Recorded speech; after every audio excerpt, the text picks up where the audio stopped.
but Israel presumed she would could worship idols of whatever she wanted to. Her big-time rejection in the form of Babylonian captivity is far in the future, but in Gideon's day, when the leaders of that latter time tried to call on the Lord, they found themselves reaching God's rejection hotline.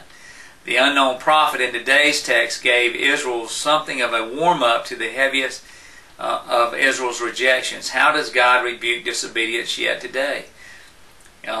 We see it. We see it happen in our culture. As we move away from God and He is moving away from us, we see we're reaping the benefits or the destruction of our choices.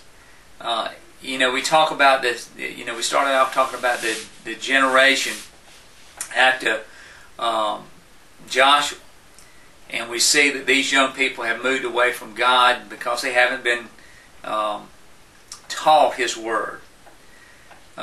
Their foundation in life was not the Bible, was not the Scripture, and that's what's happening in our culture.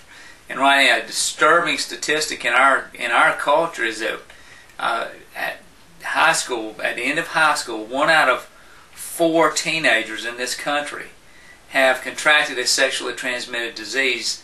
1 out of 4, and those out of those sexually transmitted diseases, the majority of them are incurable. They have them for life. So, how does God rebuke disobedience yet today? We get the consequences. We reap what we sow, and we see that taking place in our culture.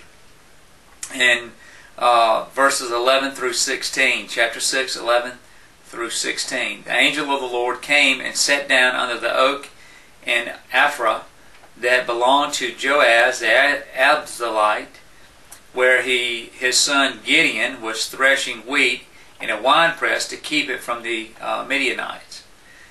Again, we have a messenger that has been sent. The angel of the Lord came. He sat down under the oak tree. He's being kind of obvious here. He wants to make sure that he's seen. We get a basic description of who he's come to visit.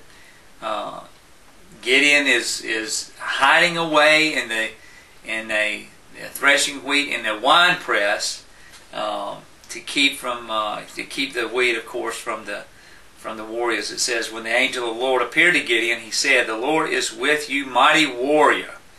All right, he's such a mighty warrior. He's hiding away in the wine press, but he does get Gideon's attention, and definitely uses a little bit of sarcasm here. Verse 13, it says, "But sir," Gideon replied, "if the Lord is with us, why has all this happened to us?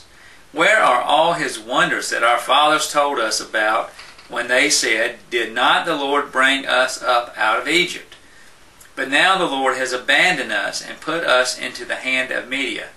So Gideon has some, right out of the bat, he issues a challenge, wants to know if God is with us, then how is all this happening?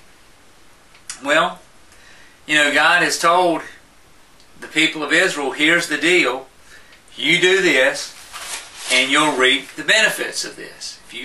If you abide in my laws, if you meditate upon them day and night, never let them leave your lips, you worship me and me only, then these are the results. But if you do this, if you abandon me and my principles and my law, then you can expect this. If you worship other gods, you can expect this. He's very clear. And so Gideon, like so many of us, when we find ourselves in tough times, we wonder, well, if God says He's never going to leave nor forsake us, then where is He at in the midst of our current trouble? And that's a point at which we need to step back and evaluate what's taking place. Look at what's going on in our life to see if we have gotten out of touch, we're off the path that God has laid before us, and we're experiencing certain things as a result of that. It's an opportunity for us to ask. We can ask the why questions, but we also have to ask the what. What is it, God, that in the midst of my current situation are you trying to teach me? What is it that you want me to learn? What is it that you want me to gather from the current difficulties that I'm faced with? And this is, but we, as Gideon, go right here, well, hey, the Lord promised all this stuff, so why isn't my life all honey and sugar and everything nice? It's, well, now start with us. Now let's start with us and say, okay, where is it that we are falling short? And as a result of that, we're seeing this event take place.